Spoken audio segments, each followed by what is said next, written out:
Assalamualaikum warahmatullahi wabarakatuh. Kembali berjumpa dengan saya, Hersy Arif dari Forum News Network.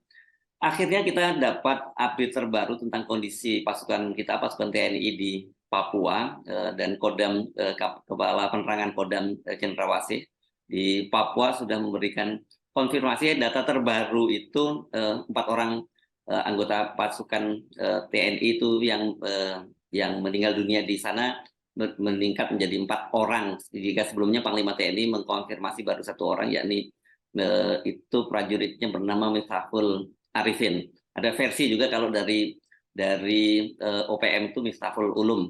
Tapi yang lain ada kemudian menyusul 3 orang, dan mudah-mudahan saja ini tidak bertambah ya, karena masih ada beberapa pasukan yang masih belum kembali ke induk pasukannya. Dan tentu saja ini merupakan duka cita bagi kita semua, dan juga khususnya pada keluarga. Kalau sekarang ini orang sedang rame arus mudik, mereka pulang ke kampung halaman, ini justru pasukan TNI kita kembali ke kampung halamannya dalam kondisi dipeti jenazah, menjadi korban dalam pertempuran di Papua. Saya kembali akan mengajak Anda untuk berbincang dengan pengamat militer dan sekaligus analis politik dari Universitas Nasional Jakarta, Bung Salamat Ginting. Assalamualaikum, Bung Ginting. Waalaikumsalam warahmatullahi wabarakatuh. Ya, Bung Ginting, situasi terbaru seperti itu ya. Kita tentu berharap tidak akan bertambah korbannya. Ya, pertama tentu duka cita mendalam, kita kehilangan para prajurit terbaik kita. Ya, mudah-mudahan ini kusuma bangsa kita ini bisa diterima amal ibadahnya di sisi Allah Subhanahu wa Ta'ala, dan kita termasuk khususnya para keluarga besar TNI juga mendoakan agar para prajurit yang lain yang belum ditemukan bisa dalam keadaan selamat dan sehat walafiat. Yes. Begitu Bung Hersu, itu yang keprihatinan mendalam kita semua sebagai bangsa Indonesia. Yes, dan kemudian ya betul, memang kita harus jelaskan dulu Bung Hersu secara administratif bagaimana sih kondisi Kabupaten Duga ini. Ya. Dia sesungguhnya Anda sudah pernah ke sana ya, Bung Ginting ya? Iya, kebetulan waktu pembangunan Trans Papua saya 2 kali ke sana, ke Nduga itu bersama rombongan Panglima TNI Jenderal Gatot Nurmantio. Jadi memang wilayahnya hanya sekitar 4% dari keseluruhan Pulau Papua ya. Tapi Duga ini sebelah utara kira-kira berbatasan dengan Kabupaten Lanijaya dan Puncak Jaya, sebelah timurnya berbatasan dengan Kabupaten Yahukimo dan Jayawijaya. Dulu ini masuk ke Kabupaten Jayawijaya nih Bung Hersu. Tapi pemekaran. Ya, dan sebelah selatan juga berbatasan dengan Kabupaten Asmat. Saya nyaris setiap tahun ke Asmat itu Bung Hersu, dan sebelah barat berbatasan dengan Kabupaten Mimika. Kita ingat Bung Hersu, peristiwa penyanderaan di Mapenduma tahun 1996. Mapenduma juga bagian dari distrik Nduga, Bung Hersu. Ya. Jadi ini hotspot memang ini jadi ya istilahnya kalau dalam. Betul. Jadi kabupaten ini ibu kotanya di Kenyam. Nah, kemudian kalau kita lihat topografinya, itu bervariasi mulai daerah datar sampai bergunung-gunung dengan ketinggian sekitar 200 meter sampai 4.500 meter di bawah permukaan laut. Nah, di atas atau di bawah? Di atas ya. Di bawah permukaan laut, di atas permukaan laut maksud saya. Nah, sekitar 70% merupakan kawasan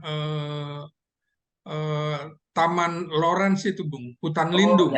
Ya, karena dulu peneliti waktu Mapenduma itu juga peneliti di itu ya. Ya, para peneliti biologi yang mayoritas dari Universitas Nasional waktu itu ya. Jadi kalau kita lihat peristiwanya pada saat kejadian itu Sabtu pekan lalu itu cuaca juga memang cuaca buruk ya, berawan dengan suhu sekitar 18 derajat Celcius. Mhm. Sana bisa lebih dingin lagi, Bung Hersu ya, Mhm. kondisi karena pegunungan masih kawasan Taman Lawrence ya. Nah, Mhm.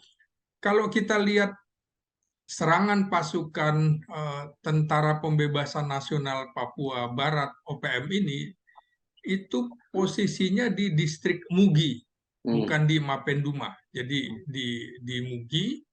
Nah, ini awalnya kan memang TNI hanya mengatakan cuma satu prajurit TNI dari Yonif Raider 321 Divisi Infanteri 1 Kostrad.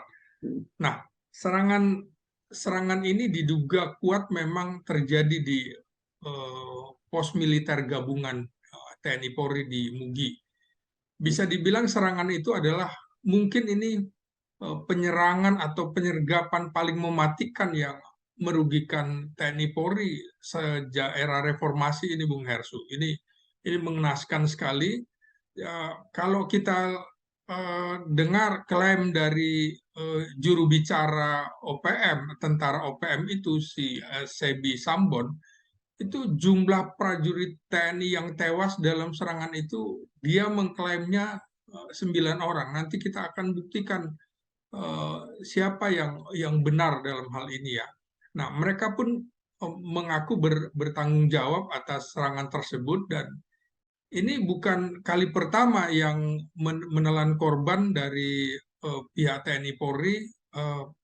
Maka kemudian apa sebenarnya yang terjadi di sana, Bung Hersu? Kalau kita menggunakan analisis lokasi, maka eh, distrik Mugi itu eh, merupakan titik panas konflik di Kabupaten Duga dan ini masuk provinsi di kawasan Pegunungan Tengah Papua. Nah, disinilah sesungguhnya tempat kelahiran uh, uh, Egyanus Kogoya yang mengklaim dirinya Brigadir Jenderal dan Panglima Komando Daerah Pertahanan 3 tentara OPM. Nah, Egyanus Kogoya ini pada 2017 juga mengirimkan video kemana-mana pengibaran bendera bintang kejora di tempat ini ya. Nah, kita ingat Bung Hersu pada 2019 pada tahun 2019 itu 3 prajurit TNI dan BRIMOB tewas di kawasan ini juga di distrik Mugi. Jadi inilah memang basis utama tentara OPM yang kemudian juga sempat sebenarnya wilayah ini dikuasai oleh TNI 2000 setahun yang lalu gitu. Saya nggak ngerti kenapa kemudian kembali dikuasai oleh mereka OPM. Jadi kalau kita lihat pos TNI itu posisinya memang di atas pemukiman penduduk, tapi di atasnya masih ada bukit. Jadi kemungkinan penyerangan itu dilakukan dari atas bukit sehingga posisi OPM tentu lebih diuntungkan, lebih unggul di situ dan mereka bisa dengan jelas dan tanpa rintangan menembaki prajurit kita dari Satgas Yonif Raider 321 dan juga di situ bergabung juga Kopassus. Nah, inilah yang menurut saya cuaca buruk kemudian tidak bersahabat itu memang sudah terjadi sejak siang hingga sore dan itu penyerangan itu dilakukan pada saat itu, pada saat badai hujan dan kabut di area itu. Mungkin Ya. saya nggak tahu apakah kurang siap atau bagaimana. Yang penting sebenarnya pasukan TNI ini eh, lokasinya di samping bandara sebenarnya, Bung Hersu. Bandara rintisan begitu ya, baru mau Ya, ya, ya. dibangun begitu. Ya, Ya. Oke, sehingga hanya sorry, saya sebentar. Tapi kalau dari penjelasan Panglima TNI kemarin berdasarkan wawancara dengan dia dengan salah satu personil yang terlibat, kalau kita ingat ya wawancaranya Pak ya Panglima, yang nyatakan bahwa mereka ini disergap itu ketika mereka berada di dihadang juga oleh penduduk. Jadi artinya bukan di pos itu, bukan dia. Mereka sedang melakukan operasi pencarian dan gitu bertemu di satu perkampungan, mereka dikelilingi oleh ibu-ibu, oleh anak-anak gitu yang berteriak-teriak histeris, dan pada saat itu mereka diserang yang sehingga membuat mereka itu kesulitan karena di situ ada ibu-ibu dan anak-anak gitu, kalau penjelasannya Panglima TNI kemarin, Bung Ginting. ya eh, persis Bung Hersu. Jadi rakyat itu, penduduk sipil dijadikan perisai tameng Ya, oleh ya. tentara OPM, sehingga TNI akan kesulitan untuk melakukan penembakan. Disitulah didahului oleh pasukan musuh gitu, OPM. Nah, memang serba sulit posisinya, kalau menembak penduduk juga bisa Ya, ya bisa jadi dituding skandal internasional itu ya kalau terjadi ya kan, ya pelanggaran HAM, tapi di sisi lain ya seperti itu. Makanya sejak awal juga saya bilang coba dipertimbangkan kembali untuk membebaskan Pilpmak, pilot Susi Air dari Selandia Baru ini, karena risikonya tinggi sekali, dalam pengertian juga toh Selandia Baru yang selama ini lebih pro kepada OPM, LSM atau beberapa organisasinya. Kemudian kenapa kita juga dalam rentang 2 bulan aja sebelum ada kejadian ini sudah 3 prajurit kita gugur, ditambah dengan yang ini kita sudah 7 gugur, Bung Hersu. Ini kan mengenaskan menurut saya. Nah, oke. kembali lagi, memang jalan yang menghubungkan Mugi dengan distrik yang lain berjarak sekitar 6,5 kilometer. Dulu kami ikut rombongan Panglima TNI Jenderal Gatot Nurmantio itu terpaksa harus menggunakan motor trail, Bung Hersu, karena susah sekali, dan kita bisa lihat bagaimana kesulitan pasukan Zeni juga membangun jalan itu. Medannya sulit, belum lagi eh, serangan dari musuh begitu. Jadi bekerja sambil bertempur ini posisi yang sulit, karena eh, TNI itu harus menguasai lebih dahulu bukitnya agar bisa bisa apa namanya bisa menjaga pertahanan. Nah, ini yang kalau kita lihat eh, pemukiman penduduknya yang ada di bawah dekat Sungai Mugi dan di atas bukit itu juga membuat sebenarnya pertempuran tidak akan terjadi di situ. Jadi saya perkirakan OPM itu membawa penduduk ke atas untuk menyerang gitu, Hmm. membawa penduduk jadi perisai gitu ya, sehingga sulit kalau kemudian berhadapan-hadapan. Menurut saya tidak akan seperti itu. Nah, jadi mungkin terpancing dan masuk dalam killing ground. Jadi memang betapa rumit kondisi di sana, dan penyergapan OPM ini kemungkinan memang dilakukan di atas bukit ketika pasukan kita coba mendekat lokasi penyanderaan Kapten Mark Philip itu, Bung Hersu. Ya, ya. Apalagi kan dijelaskan di situ bahwa Pratu ya, atau yang Prada yang Miftahul Arifin ini kan dia jatuh ke jurang sedalam 15 meter gitu. Berarti kan dia di atas ketinggian itu posisinya ya. Persis, karena memang posisinya kemiringan, Bung Hersu, di situ. Oh, miring ya. Jadi ya kemiringan di situ. Jadi susah sekali. Kemudian kalau kita lihat pernah kan pada setahun yang lalu ada prajurit Zeni Tempur yang dihujani peluru, 1 tewas dan 3 luka-luka begitu, dan alat beratnya serta jembatan yang sedang dibangun juga coba dibakar gitu ya.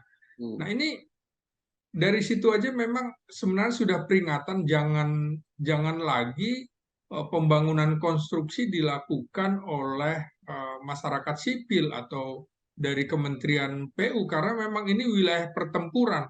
Jadi memang cuma TNI yang bisa bekerja di sini karena ancaman keamanannya luar luar biasa tinggi. Nah, kalau kita lihat peristiwa kemarin Sabtu lalu itu kemungkinannya memang eh, kita tidak punya pertahanan yang kuat, Bung Hersu. Jadi pos juga pos yang dibangun di wilayah Mugi itu juga seperti pos sementara, jadi seperti samsak. Ini yang sebenarnya harus diperhatikan oleh pimpinan TNI. Jangan main-main dalam membangun pos-pos militer.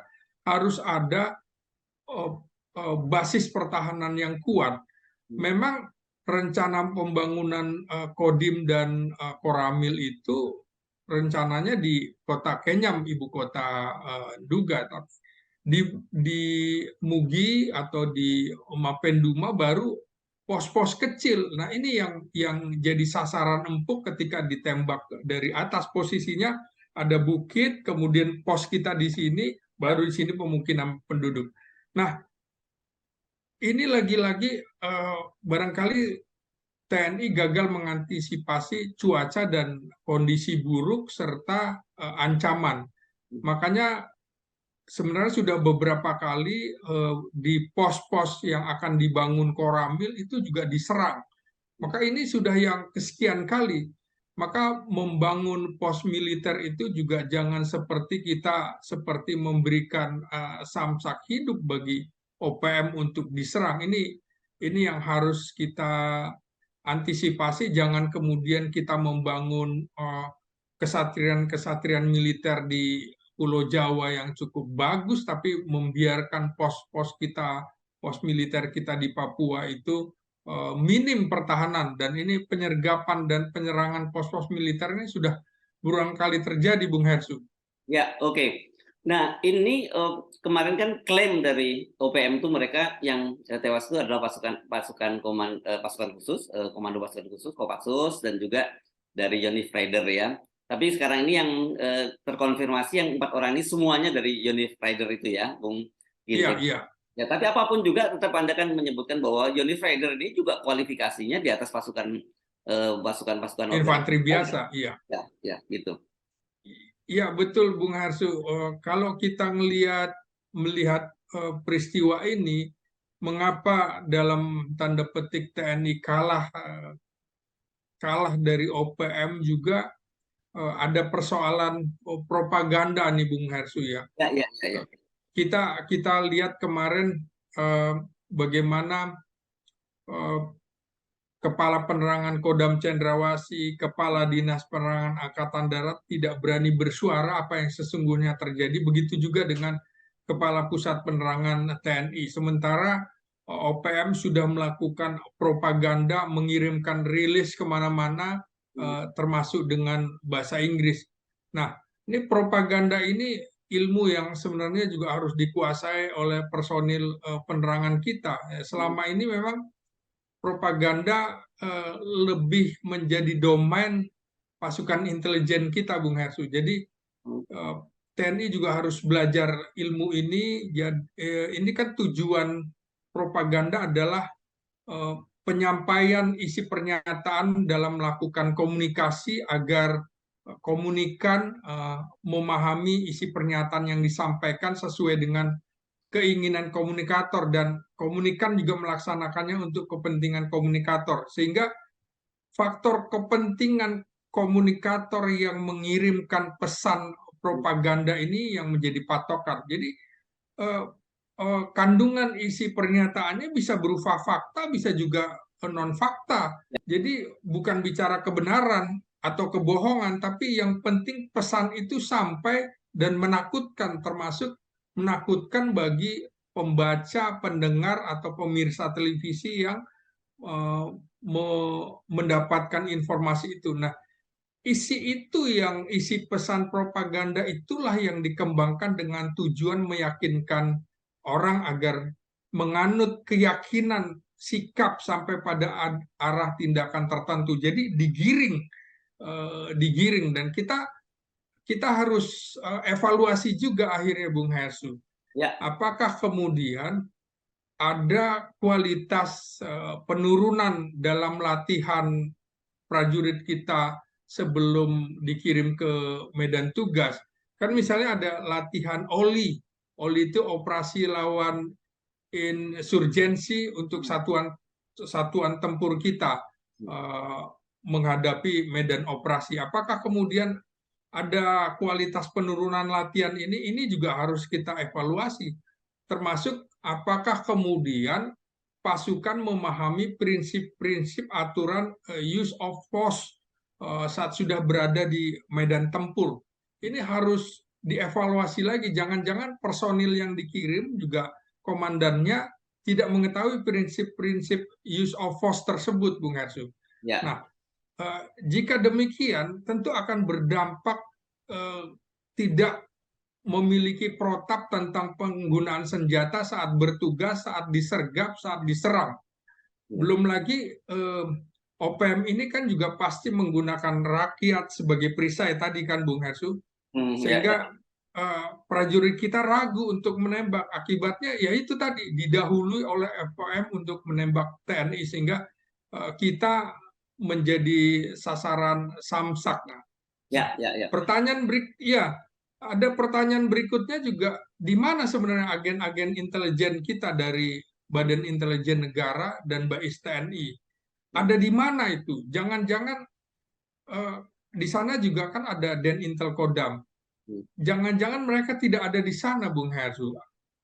Nah, kan yang menjadi pertanyaan sekarang adalah bagaimana dengan dana operasi intelijen yang katanya besar itu? Bagaimana penggunaannya ini juga harus dievaluasi, dikaji kembali. Nah, seperti saya bilang tadi, apakah iya agen-agen itu, agen-agen intelijen ini eh, menguasai pegunungan karena nyatanya sekitar 70% wilayahnya adalah pegunungan. Nah, jangan sampai kemudian agen-agen intelijen itu tidak di gunung tapi di kota saja sehingga gagal mendeteksi dini dalam penyelidikannya yang sangat minim.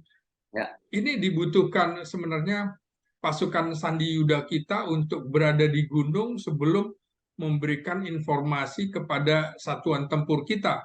Begitu Bung Hersu. Ya, saya ingin menyoroti tadi dari sisi propaganda tadi dan strategi penerangan ya. Saya sepakat dengan Anda. Saya melihat ini ada semacam keterlambatan juga ya untuk memberikan counter counter publikasinya ya, counter opini gitu. Karena Ya, memang iya. kalau saya baca-baca lagi kan informasi tentang Satgas yang ada 6 orang yang pasukan katanya dari Kopassus dan Kostrad itu yang 6 orang yang tewas kemudian 9 disandra itu kelihatannya munculnya itu dari kebocoran laporan kan laporan internal tuh yang saya baca dan Iya. kemudian itu semakin diyakinkan dengan informasi dari yang disebar propaganda dari OPM. Nah, tetapi kemudian responnya yang saya kira terlambat, baru kemudian ada penjelasan itu ketika akhirnya Panglima datang ke sana, begitu ya. Panglima datang Iya. ke ke Timika gitu ya, kemudian memberikan penjelasan bahwa beliau baru saja dapat laporan ada 1 korban yang tewas begitu ya, dan kemudian yang Iya. lain belum bisa dievakuasi dan masih ada yang terpencar dari induk pasukan kan itu yang kemarin yang kita dapat ya. Harusnya hal-hal semacam ini memang kita mesti siapkan pasukan kita terutama harus disiapkan dengan perwira-perwira penerangan yang juga cukup cakap baik dari sisi strategi komunikasi maupun teknologinya itu yang saya Persis, sebut. Bu. Saya kemarin agak terkejut ketika jumpa pers dengan Panglima TNI yang disiarkan kemudian oleh Puspen itu sangat terlambat gitu ya. Kita baru pertama kali menerima videonya dan kemudian nggak lama kemudian kita dan padahal televisi nasional udah menyiarkan lebih dahulu gitu. Dan kemudian saya lihat saya lihat dari kualitas kameranya ini kayaknya menggunakan handphone saja Bung Ginting itu kualitas dia. Sebagai orang televisi kita tahu itu mengambilnya high angle gitu dari posisi yang tinggi. Padahal kan harusnya ketika seorang Panglima TNI itu melakukan jumpa pers itu betul-betul disiapkan secara well prepare gitu ya. Tampilannya juga harus bagus, harus meyakinkan, Iya, iya. memberi pesan kepada dan gambarnya serta audionya harus clear. Itu yang saya kira perlu kita beri catatan Bung Ginting. Ya, memang ketika awal eh, Panglima TNI Kasat dan Panglima Kostrad serta Danjen Kopassus berangkat ke Papua, kita sudah curiga. Ya, Nggak mungkin hanya satu prajurit yang gugur, pasti banyak. Dalam ya, pengertian kemungkinan banyak. Nah, ini harus dipahami juga bahwa perang ini tentu menggunakan sarana propaganda sebagai perang psikologis ya, dengan harapan untuk menurunkan mental lawan, Bung Hersu, ya, dalam bertempur. Kita hari ini misalnya dari tadi malam kita sudah juga mendapatkan video bagaimana TNI yang sedang dikurung begitu. Kita nggak tahu ini peristiwa di mana, tapi kemungkinan adalah peristiwa yang diungkapkan oleh OPM bahwa ini loh yang disandera. Jadi mereka melakukan aksi propaganda dalam perang ini dengan menggunakan sarana-sarana yang berasal dari eh, media cetak dan lain-lain ya, dan termasuk radio, televisi, dan ini propaganda ini efektif untuk mempengaruhi mental lawan. hmm, Nah, dalam hal ini seharusnya kita yang lebih terorganisasi daripada OPM dalam menggunakan perang psikologis atau propaganda ini dalam penyelenggaraan perang dibandingkan dengan OPM. Kita bisa lihat misalnya eh, kita sesungguhnya punya badan-badan yang bisa melakukan propaganda, terutama badan intelijen, baik militer maupun sipil, eh, sehingga kemudian ini bisa mendukung pertempuran kita di, di medan operasi di Nduga itu. Karena propaganda adalah alat perang, jadi nggak bisa kemudian eh, perang itu hanya menggunakan senjata belaka. hmm, Karena kalau kita melihat kondisi kedua belah pihak, sebenarnya personil kita harusnya lebih bisa menguasai wilayah di daerah operasi itu, bukan kemudian justru mereka, karena sarana militer kita sebenarnya jauh lebih lengkap dan dibutuhkan untuk menjaga wilayah-wilayah kita.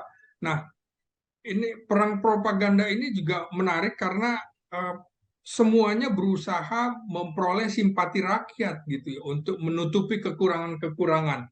Nah, dalam hal ini menurut saya akhirnya terbukti bukan satu prajurit yang ya, gugur, kita hmm, sangat menyesalkan, hmm, maka kemudian orang akan beralih ke, karena terlambat yang Bu Hersu bilang tadi, hmm, orang akhirnya akan melihat informasi yang dikeluarkan oleh OPM, jangan-jangan ini yang benar. ya, Nah, ya, ya, inilah hmm, ya pertahanan sebuah negara pada masa sekarang ini itu bisa dikatakan memadai bila tidak memadai hanya mengandalkan kekuatan militer semata. hmm, Jadi sebuah negara juga harus punya kemampuan diplomasi serta agenda propaganda yang mampu menjawab tantangan yang dihadapi dalam aspek juga komunikasi hubungan internasional, karena ya, intervensi asing tentu tidak bisa diabaikan dalam hal ini, Bung Hersu. Nah, ya. kita akhirnya bicara eh, karena ini penjelasan dari penerangan TNI, kita akhirnya akan bicara komunikasi publik, begitu Bung Hersu ya? Ya, iya, saya kira juga tidak kalah pentingnya itu karena kemarin itu menurut saya cukup terlambat ya untuk segera memberikan responnya dan saya paham ini mungkin kadang-kadang ini berkaitan dengan birokrasi ya dan harusnya seperti ini juga disadari oleh pejabat tinggi karena kan hierarki di militer itu sangat ketat gitu ya, Bung Iya, iya. jadi mungkin mereka nggak seluas di sipil. Yang begini-begini ini menurut saya harusnya diberi diberi apa ada breakthrough, ada terobosan gitu ya. Satu perwira-perwira yang ditempatkan di penerangan itu harus perwira-perwira yang terbaik, kemudian segi Iya. skill komunikasinya baik, teknologinya juga terbaik, dan dia punya jalur langsung kepada para pimpinan ini petinggi TNI terutama Panglima. Jadi tidak lagi ada hambatan birokrasi seperti itu, Bung Ginting. Persis. Jadi komunikasi publik memang membutuhkan pembicara publik, juru bicara yang baik ya, yang bisa berbagi informasi, memberikan presentasi bagaimana sesungguhnya secara detail gitu kan. Ya, ya, Juga harus menguasai audiensnya gitu kan. kelompok orang yang mau mendengarkan dan mengetahui apa yang diceritakan oleh si pembicara publik itu. Jadi saluran yang digunakan, iya kalau Bung Hersu bilang tadi sepertinya hanya menggunakan kamera handphone, ini harusnya juga jangan hanya itu. Pesan lewat audio, video, presentasi visual harusnya lebih detail gitu. Walaupun ini kalau kita lihat eh, konferensi persnya hanya sebentar saja, mungkin cuma sekitar 5 menit, Bung Heru. Mestinya ini dimanfaatkan sebaik mungkin 12-an komunikasi menit publik, mungkin, 12-an menit ya. itu. 12-an menit itu saya lihat anunya Oh, total 12-an ya. dengan tanya jawabnya ya, dengan tanya jawabnya betul Oh Anda iya, dengan tanya jawab. ya dengan Ini tanya kan jawab. sebenarnya Ya. sebuah opsional untuk menyajikan pesan secara visualnya harus lebih lengkap Yes. dengan cara audio, dan pesannya bisa disampaikan dengan cara misalnya termasuk kok tidak ada konferensi pers dalam bahasa asing, karena wartawan asing juga menunggu itu, Ya, sehingga ya. kita kalah cepat. Sementara komunikasi publik yang dilakukan oleh pihak lawan itu detail, Bung Hersu, sampai kemudian kalau kita lihat sudah ada komentar dari anggota DPR Australia segala macam. Dasarnya apa? Dasarnya dari komunikasi publik juru bicara OPM. Ini kalau kita lihat, jadi tujuan komunikasi publik kita belum tercapai seperti Yes. yang kita harapkan gitu ya. Penyampaian pesan, berita, informasi yang bisa dicerna oleh audiens. Yes. Nah, inilah yang kemudian kita mestinya bisa, komunikasi publik itu bisa membujuk, membangun Ya. hubungan ya agar terkoneksi Ya. dalam membuat jaringan informasi itu, Bung Hersu. Ya, satu saya kira briefing terhadap media itu harus cepat gitu ya, sering harus Ya, berjalan. Kedua kan banyak saluran. Nah, kalau Anda sebut tadi anggota DPR, ada anggota Komisi 1 yang menjadi partner ya dari betul. TNI. Harusnya mereka juga mendapat briefing dengan cepat sehingga mereka juga membantu dari sisi publik opini ya. Ini sekarang saya kira sudah Ya, masukan-masukan buat TNI kita ya, Bung Ginting ya ya, ya begitu. betul betul. Ya. Nah, Oke. lagi-lagi yang kemudian akhirnya kita kembali lagi ke persoalan tadi itu, Bung Hersu. Nah, eh, insting insting tempurnya kemudian dipertanyakan dalam kasus ini, Bung Hersu. Jangan-jangan kemudian kurikulum kurikulum sebelum bertugas itu lebih banyak kurikulum non tempur daripada tempur, sehingga instingnya menjadi runtuh dengan propaganda dan komunikasi publik yang dilakukan oleh OPM ini. Secara moral pasti menurunkan moral prajurit. Ya, mudah-mudahan kita mendoakan segera recovery begitu ya, Yes. untuk melakukan public speaking yang lebih bagus dalam komunikasi politik yang dilakukan oleh penerangan TNI, dan juga moral prajurit tumbuh. Saya sepakat dengan keputusan Panglima TNI meningkatkan menjadi siaga tempur, karena memang ini wilayah tempur, bukan kemudian dengan pendekatan humanis. Pendekatan humanis bisa saja kepada rakyat sipil yang tidak bersenjata, tapi kalau kepada Tentara Nasional Pembebasan Papua Merdeka, saya pikir siaga tempur harus dilakukan, bahkan kalau perlu sampai siaga merah, Bung Hersu, karena ini dengan adanya video bagaimana prajurit yang disandera juga, moral moral kita semua juga rasanya sedih gitu, ketika Ya. prajurit kita menjadi samsak dalam pertempuran, begitu Bung Walaupun Hersu. itu belum bisa dikonfirmasi, Walaupun itu tapi tetap saja belum tentu namanya betul. propaganda. Iya, Yes. iya.